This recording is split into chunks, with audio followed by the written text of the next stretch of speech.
भारत में एक त्योहार जो भिन्न भाषाओं परंपराओं वाले देश के सभी निवासियों को एक साथ एक समान रूप से उल्लास, उमंग, श्रद्धा, आस्था से जोड़ता है, वो है दीपोत्सव, दीपावली। और अब देश को पूरी दुनिया में, अमेरिका के व्हाइट हाउस में, लंदन के 10 डाउनिंग स्ट्रीट में और भी जाने कितने देशों में, और सिर्फ भारतवंशी नहीं बल्कि दूसरे मतों पंथों के लोग भी प्रभु श्री राम के अयोध्या आगमन की प्रतीक्षा में उत्सव की तैयारी करते हैं। विश्व में अन्य उत्सवों की तरह भारत में दीपोत्सव की परंपराओं के साथ उल्लास के प्रतीक के रूप में बम पटाखे, फुलझड़ियां, अनार, फिरकी, चक्री, जो भी कहें, और ऐसी ही चीजें जुड़ती चली गई। त्योहारों की रौनक बढ़ती गई, आधुनिक युग की कुछ परंपराएं जुड़ी और पर्व का अभिन्न हिस्सा बनी। लेकिन जैसा पूरे संसार में भारत और हिंदू प्रतीकों के विरुद्ध षड्यंत्र चलता है, वैसे ही भारत के सबसे बड़े पर्व के साथ भी प्रयास हुए प्रदूषण के नाम पर दीपोत्सव की चमक, उत्साह, उल्लास छीनने का एक क्रम सा दिखाई पड़ा। ये बात दूसरे पारंपरिक भारतीय पर्वों के साथ भी हुई, मगर आज बात दीपोत्सव और उससे पहले रावण वध के दिवस यानी विजयादशमी, दशहरे की। श्री राम, श्री राम। रावण का पुतला दहन आपने हमने बचपन से देखा। वो पुतला पटाखों की धमक के साथ बिखरता जलता दिखता तो बुराई पर अच्छाई की विजय को साक्षात देखने का गौरव भी महसूस कराता। मगर बीते कुछ एक वर्ष में दशहरे पर रावण का पुतला दहन वैसी धमक के साथ नहीं होता। पुतले के अंदर लगे पटाखे छीन लिए गए, हटा दिए गए। पहले प्रदूषण के नाम पर, फिर नागरिक अधिकारों के नाम पर पटाखे फोड़ने पर प्रतिबंध लगा दिया गया। आइए आज इस विषय को दोनों ही कसौटी पर परखते हैं। पहले प्रदूषण की कसौटी, दूसरी अधिकारों की, क्योंकि यदि अधिकार हैं तो फिर सबके एक समान ही तो होंगे। बीते कुछ वर्षों में जनता को जो समझाया जाता रहा, नई पीढ़ी को बताया जाता रहा कि पटाखे तो सच में बड़ा धुआं करते हैं, बहुत प्रदूषण करते हैं, तो आइए इसकी वैज्ञानिक परख करते हैं। हम वैज्ञानिक तो नहीं, पर जो वैज्ञानिक हैं उनकी तो माननी चाहिए। इस देश का एक बड़ा संस्थान है आईआईटी दिल्ली। मई 2022 में आईआईटी दिल्ली ने अपनी एक स्टडी जारी की। उसके आधार पर बताया गया कि पटाखों के प्रदूषण का असर 12 घंटे ही रहता है। जी हां, ध्यान से सुनिए, पटाखों के प्रदूषण का असर सिर्फ 12 घंटे तक रहता है। यह study atmospheric pollution research journal में प्रकाशित हुई। इसमें दिवाली से पहले, इस दौरान और इसके बाद प्रदूषण के सोर्स का पता लगाने के लिए स्टडी की गई थी। कहां से रहा है प्रदूषण? दिवाली के आसपास कहते हैं बहुत हो जाता है। आईआईटी दिल्ली ने स्टडी में पाया कि दिल्ली में दिवाली के बाद आतिशबाजी से नहीं बल्कि बायोमास बर्निंग की वजह से हवा प्रदूषित होती है। स्टडी के मुताबिक पटाखों की वजह से प्रदूषण का असर दिवाली के 12 घंटे बाद खत्म हो जाता है। जैसे आपका एग्रीकल्चर रेजिड्यू बर्निंग एक बहुत बड़ा सीजनल सोर्स है, जो एक बड़ा स्रोत है, और उसकी वजह से कई महीने आपको मालूम है कि उत्तर भारत के विभिन्न क्षेत्रों में वायु प्रदूषण की समस्या विकराल हो जाती है। कुछ लोग ऐसे ही एक स्रोत को के रूप में दीपावली से में जो पटाखे जलाए जाते हैं उनको भी देखते हैं, यद्यपि यह एक इतना बड़ा स्रोत नहीं है। हमने इस तरह का अध्ययन किया है। आईआईटी कानपुर और आईआईटी दिल्ली की दो टीम ने ज्वाइंट ये अध्ययन किया था और ये पाया था कि दीपावली की वजह से, दीपावली के समय जो पटाखे जलाए जाते हैं उनकी वजह से जो प्रदूषण होता है वो एक दिन के लिए मुख्य तौर पे रहता है। दिवाली के एक दिन, ठीक एक दिन पहले वो शुरू होता है और दिवाली के दिन रहता है और दिवाली के दूसरे दिन वो चला जाता है। तो इस तरह के स्रोतों पे ज्यादा अपना समय न करके, जाया करके, बल्कि उन स्रोतों पे अगर हम ध्यान दें जो ज्यादा स्थायी हैं, ईयर लॉन्ग हैं, पूरे साल रहते हैं, जो 5-6 बड़े स्रोत हमने बताए, उन पे अगर हम गौर फरमाएं और वहां पे जो हमारे ऐसे तौर तरीके की तरफ हम जाएं, जैसे उद्योग में हम इस तरफ बढ़ें, या हम पावर प्लांट को सोलर से या विंड और तरह के जो स्वच्छ ऊर्जा के स्रोत हैं, इसी तरह अगर हम व्हीकल में हम ई के तरफ जा रहे हैं, ई व्हीकल जो इलेक्ट्रिक व्हीकल है, और उन पे ज्यादा ध्यान देने से जो उसका जो रिटर्न होगा वो हमें वायु प्रदूषण से लड़ाई में ज्यादा कारगर साबित होगा। आईआईटी दिल्ली की स्टडी में जो रिसर्चर थे उन्होंने पाया कि दिवाली के दौरान PM 2.5 लेवल में मेटल कंटेंट 1100% बढ़ गया और इसमें 95% मेटल आतिशबाजी की वजह से था। पहली नजर में ये सच में आपको चिंताजनक लगेगा, मगर ये अधूरा सच है। पूरा सच ये है कि आतिशबाजी का प्रभाव दिवाली के बाद 12 घंटे तक ही रहा और उसके बाद सब खत्म, सब धुआं। लीड रिसर्चर चिराग मंजंदा समेत बाकी शोधकर्ताओं ने निष्कर्ष निकाला कि दीपावली का धुआं तो 12 घंटे बाद गायब हो गया, जबकि दिवाली के बाद के दिनों में पराली जलाने की वजह से हवा तेजी से प्रदूषित हुई। इस स्टडी में शामिल आईआईटी दिल्ली के केमिकल इंजीनियरिंग डिपार्टमेंट के प्रोफेसर विक्रम सिंह कहते हैं कि पराली जलाने और सर्दियों के में इलाके की हीटिंग की सभी जरूरतों की वजह से बायोमास बर्निंग बढ़ जाती है। ये बायोमास बर्निंग मतलब पराली, और पराली के अलावा सर्दियों के दिनों में सड़क किनारे आपने लोगों को अक्सर अलाव जलाते देखा होगा, जो कंस्ट्रक्शन साइट्स है जहां मजदूर रहते हैं, जहां बहुत अधिक संपन्न लोग नहीं रहते, या छोटी बस्तियां भी होती है, शहरों में भी होती है, शहरों में जो ग्रामीण आबादी है वहां भी होती है, और ग्रामीण नहीं भी हो, शहरी आबादी खुद भी कभी कभार छतों पे अलाव जलाने की परंपरा, अलग अलग कारणों से भट्टियां जलाना, ये सब बायोमास बर्निंग इसी का हिस्सा है। दिल्ली के साथ आईआईटी कानपुर और PRL अहमदाबाद भी इस स्टडी में शामिल थे। यूएस में 4 जुलाई को इंडिपेंडेंस डे सेलिब्रेट करा जाता है, उसमें बहुत लार्ज स्केल में फायर क्रैकिंग होता है। चाइना में लूनर न्यू ईयर सेलिब्रेट किया जाता है इसी दिसंबर जनवरी के महीने में, उसमें बहुत लार्ज स्केल पे फायर क्रैकिंग होता है। यूके में आप देखेंगे बोन फायर इवेंट होता है 31 दिसंबर को, उसमें लार्ज स्केल में फायर क्रैकिंग होता है। तो उन सब इवेंट पे इस पोल्यूशन का चर्चा ही नहीं होता है, चर्चा होता है दीपावली के पास में आकर के। अब ये दीपावली का जो पोल्यूशन का कॉन्सेप्ट लोग वो बना करके लाए हैं, उससे तो मेरा कोई लेना देना नहीं, लेकिन जो साइंस है वो मैं आपको बताना चाह रहा हूँ कि फायर क्रैकिंग से ये तो कोई मना नहीं करेगा कि पोल्यूशन नहीं होता है, पोल्यूशन होता है, लेकिन बहुत ही शॉर्ट टाइम के लिए थोड़ा सा स्पाइक होता है पोल्यूशन का, बहुत शॉर्ट इवेंट है। काफ़ी सारे पेपर्स भी हैं, पब्लिकेशंस भी हैं आईआईटी से और अलग अलग संस्थानों से, जिसमें थोड़ा सा स्पाइक होता है और 10-12 घंटे मैक्सिमम 24 घंटे के बाद वो बिल्कुल जो सामान्य अवस्था दीपावली से पहले की थी उस अवस्था में आती है। तो ऐसा कहना कि दीपावली के कारण पोल्यूशन होता है, ये तो बिल्कुल ही गलत है। अब रही बात कि उस टाइम में, जिस टाइम में दीपावली का इवेंट होता है, ऑलरेडी बहुत सारी समस्याएं हैं पोल्यूशन को लेकर के, जैसे व्हीकुलर पोल्यूशन एक मेन प्रॉब्लम है, इंडस्ट्रियल पोल्यूशन है। इसी टाइम में पराली जलाने की समस्याएं होती है, तो पराली से एक बहुत बड़ा पोल्यूशन का कंट्रीब्यूशन है। जो कंस्ट्रक्शन वर्क है उसका बहुत ज़्यादा पोल्यूशन में उसका कंट्रीब्यूशन है। लगभग 5 साल पहले सुप्रीम कोर्ट ने एक फैसला सुनाया था जिसके पैरा 10 में दिल्ली में प्रदूषण के कारणों का जिक्र किया गया है। एनजीटी के हवाले से ये कारण दिए गए। सुप्रीम कोर्ट ने एनजीटी को ही कोट किया। उसमें लिखा था, निर्माण गतिविधियां, कचरा जलाना, फसल अवशेषों को जलाना जिसे आप पराली कहते हैं, गाड़ियों से निकलने वाला धुआं, सड़कों की धूल, बिजली घरों से निकलने वाला फ्लाई ऐश, इसके समेत औद्योगिक प्रदूषण और हॉट मिक्स संयंत्र स्टोन क्रशर से होने वाला प्रदूषण, ये दिल्ली के प्रदूषण के मुख्य कारण थे। और मजे की बात देखिए, इसमें पटाखों से होने वाले प्रदूषण का कहीं कोई जिक्र नहीं है। ये एनजीटी का कहना था जिसे सुप्रीम कोर्ट ने कोट किया। आईआईटी कानपुर की भी एक रिपोर्ट है कि पटाखे वायु प्रदूषण में सहयोग देने वाले चोटी के 15 कारकों की सूची में नहीं हैं। एनजीटी के आदेश को चुनौती देती पटाखा विक्रेताओं और कारोबारियों की याचिका पर सुनवाई के दौरान सुप्रीम कोर्ट ने न्यायाधीश ने खुद इनको रेफर किया। तो ये तो तय हो गया कि प्रदूषण का असली कारण दीपावली के पटाखे बिल्कुल नहीं है।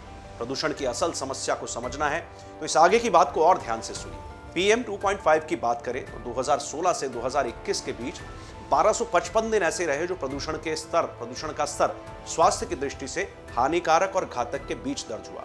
लेकिन हम सिर्फ दीपावली के मात्र 10 दिन की चिंता में ही होहल्ला मचाते रहे। PM 10 के मामले में भी ऐसे दिन 854 रहे जो हानिकारक और घातक के बीच थे, लेकिन हमारी नींद सिर्फ उन्हीं 10 दिनों के मसले पर उड़ी रही। अक्टूबर 2018 में सर्वोच्च न्यायालय ने निर्णय दिया था कि कम प्रदूषण फैलाने वाले ग्रीन पटाखों को ही बनाने और बेचने की अनुमति दी जाएगी। दीपावली पर रात 8 बजे से 10 बजे के बीच ही पटाखे फोड़े जा सकेंगे। फ्लिपकार्ट, अमेजन जैसी ई कॉमर्स वेबसाइट पर पटाखों की बिक्री नहीं होगी, केवल लाइसेंसी बाजारों या दुकानों पर ही कम प्रदूषण वाले पटाखों की बिक्री होगी। अगर किसी इलाके में प्रतिबंधित पटाखों की बिक्री होती है तो इसका जिम्मेदार संबंधित पुलिस थाने का एसएचओ होगा। केंद्र और राज्य सामुदायिक आतिशबाजी को बढ़ावा देने के तरीके तलाशें ताकि ज्यादा प्रदूषण ना हो। इसके लिए कुछ विशेष स्थान पहले से तय किए जाने चाहिए।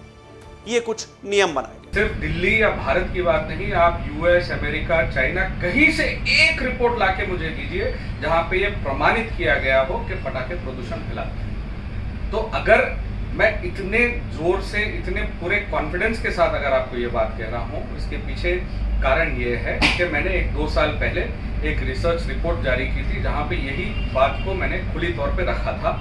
और मैं आपसे एक रिपोर्ट मांग रहा हूं ये बताने के लिए कि पटाखे प्रदूषण फैलाते हैं। उस रिपोर्ट में मैंने 5 रिपोर्ट दी जहां पे सारों के सारों ने यही कहा है कि पटाखे प्रदूषण नहीं फैलाते हैं। ठीक है, तो इतने कॉन्फिडेंस से इसी के जोर पे मैं आपको कह रहा हूं। और 2 साल हो गए हैं उस रिपोर्ट को आकर, आज तक किसी ने एक भी रिसर्च रिपोर्ट मेरे समक्ष ये लाके नहीं रखी कि पटाखे प्रदूषण फैलाते हैं।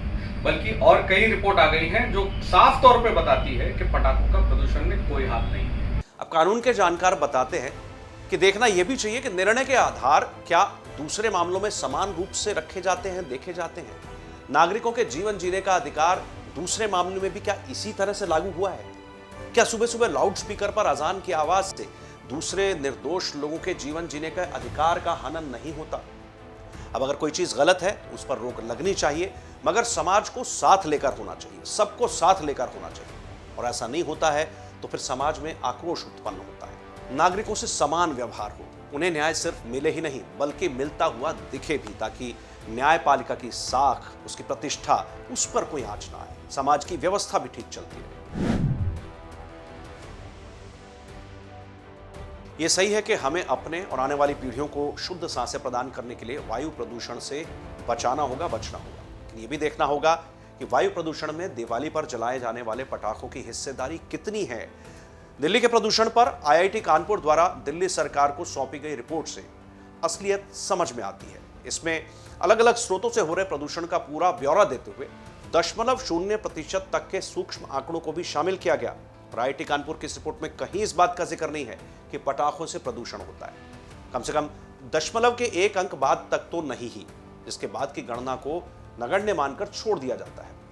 आईआईटी ने इस निष्कर्ष पर पहुंचने के लिए दिल्ली में सर्दी और गर्मी दोनों मौसमों के आंकड़े इकट्ठे किए और जिस तरह से 0.1 अंक बाद तक के आंकड़े जुटाए गए, तो यह मानना चाहिए कि यह विशुद्ध वैज्ञानिक मानदंडों के आधार पर तैयार की गई एक विश्वसनीय रिपोर्ट थी। केंद्रीय प्रदूषण नियंत्रण बोर्ड यानी सीपीसीबी ने दीपावली के दौरान दिल्ली की हवा की गुणवत्ता से संबंधित दाखिल किए गए अपने हलफनामे में 3 बातों पर जोर दिया था। पहली, सल्फर और नाइट्रोजन के ऑक्साइड सीमा के अंदर रहें। दूसरी, PM10 और PM 2.5 के स्तर में दीपावली के दौरान वृद्धि हुई। और तीसरी कि 2-3 दिन के भीतर ही इन दोनों का स्तर फिर पहले जैसा होगा। इसका सीधा मतलब है कि ना तो एनजीटी के पास इस बात का कोई आधार था कि पटाखों के कारण प्रदूषण होता है, ना आईआईटी कानपुर को दिल्ली के प्रदूषण में इसकी कोई भूमिका मिली। दिल्ली के कुल प्रदूषण में नगण्य भागीदारी रखने वाले पटाखों के कारण अगर दीपावली के दौरान प्रदूषण हुआ भी तो केवल 2 दिन का मामला था, जिसका पर्यावरण पर कोई दीर्घकालिक प्रभाव नहीं था। दिवाली के आसपास कई और राज्यों में भी पराली जलती है। खासकर आप दूसरे जो राज्य हैं देख लें, पंजाब का एक बहुत बड़ा कंट्रीब्यूशन है पराली जलने को लेकर के। तो उस कारण भी जो प्रदूषण होता है वो दिवाली में जो पटाखे जलाए जाते हैं उनके प्रदूषण से मिक्स होकर वो एक तरीके से एक पीक दे देता है बहुत बड़ा, जो कि दिवाली के बाद जो भी स्टडीज आप देखेंगे, जो भी स्टडी हुई है साइंटिफिक स्टडी, उसमें देखेंगे तो पोस्ट दिवाली पीक दिखाई जाती है मोस्ट ऑफ द स्टडी में कि बहुत ज़्यादा प्रदूषण हो गया है। लेकिन ये मान लेना कि सिर्फ दिवाली के पटाखों के कारण ही वो प्रदूषण हुआ है, वो शायद थोड़ा गलत होगा कहना। सर्वोच्च न्यायालय ने जब पहली बार पटाखों पर रोक लगाई तो वो तात्कालिक कदम था और बाद में जब कोर्ट ने मामले से जुड़े तथ्यों पर विचार किया तो ये प्रतिबंध हटा लिया गया, क्योंकि पटाखों से प्रदूषण का कोई वैज्ञानिक आधार नहीं था। लेकिन तब याचिकाकर्ताओं ने पीठ ही बदलवा ली। प्रदूषण के कौन से कारक होते हैं, आइए इसे जान लेते हैं। सर्दियों और गर्मियों में हवा के चलने में थोड़ा अंतर होता है, इसलिए इसके आंकड़े मौसम और महीने के हिसाब से बदलते रहते हैं। हम आपको आंकड़ों में उलझाना नहीं चाहते, फिर भी जो सबसे बड़ा प्रदूषण का कारण है वो है सड़कों की धूल, निर्माण गतिविधियों से निकलने वाली धूल, कंस्ट्रक्शन डस्ट, रोड डस्ट। 30% से 40% तक का योगदान प्रदूषण में इसी का है। दूसरे नंबर पर आते हैं उद्योग और तीसरे नंबर पर आते हैं वाहन। इनका भी योगदान 25 से 30% तक और पूरे साल ये रहता है।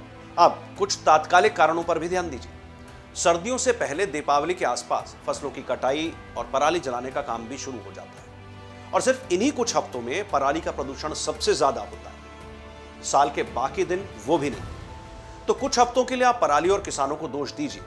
सर्दियों में तो अलाव भी जलाते हैं, उनका भी बड़ा योगदान इन्हीं कुछ हफ्तों या कहें कि 2-3 महीने जो सर्दी के होते हैं उनमें रहता है।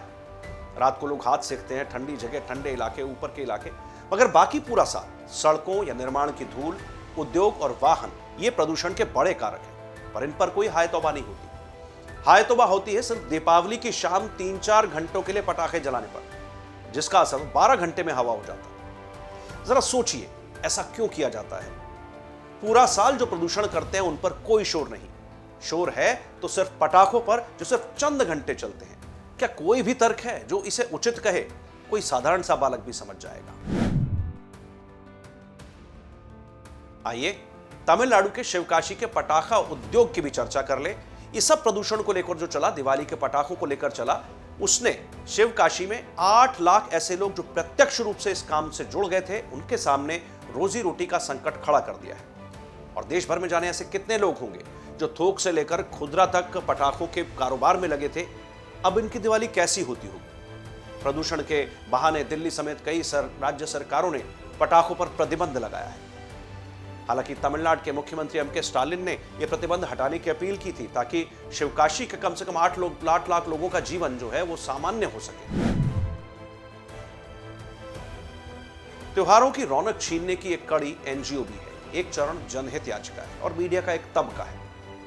इन सबका इसके साथ कन्वर्जन तंत्र जुड़ता है। ये सब मिलकर एक माहौल बनाते हैं जिसमें हिंदू परंपराएं खलनायक के तौर पर दिखे। न्यायपालिका की बौद्धिक घेराबंदी की जाती है और न्यायालयों से कुछ खास तरह के निर्णय लेने के प्रयास किए जाते हैं। ऐसी एक घटना याद कीजिए, रक्षाबंधन के त्योहार को लेकर पशु अधिकारों से जुड़ा वैश्विक एनजीओ पेटा लोगों से अपील करता है कि इस रक्षाबंधन में चमड़े की राखी का उपयोग न करें। हिंदू मान्यताओं को थोड़ा सा भी जो लोग जानते समझते हैं, हम सभी लोग, वे जानते हैं कि हमारे हिंदू विधानों में कभी चमड़े का प्रयोग होता ही नहीं, वर्जित है। कभी किसी ने चमड़े से बनी राखी के बारे में सुना तक नहीं होगा। लेकिन पेटा को चमड़े की राखी का सपना कहां से आया?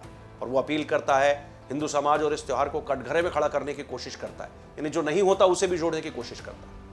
और ऐसा सिर्फ दीपावली, राखी नहीं, हिंदुओं के बाकी त्योहारों के साथ, होली, छठ पूजा, जलीकट्टू जैसे तमाम त्योहारों, परंपराओं पर अलग अलग बहानों से आघात होता है। पर पेटा जैसी संस्थाओं को बकरों की बलि याद नहीं आती, जलीकट्टू याद आता है। जिन्हें दीपावली के पटाखे कान फोड़ू दम घोटू लगते हैं, न्यू ईयर की रात के फायरवर्क्स की आवाजें उनके कानों में नहीं घुसती। देश की जनता को समझना होगा, जागना होगा। भारत की परंपराओं के साथ ऐसा अन्याय नहीं होने देना चाहिए।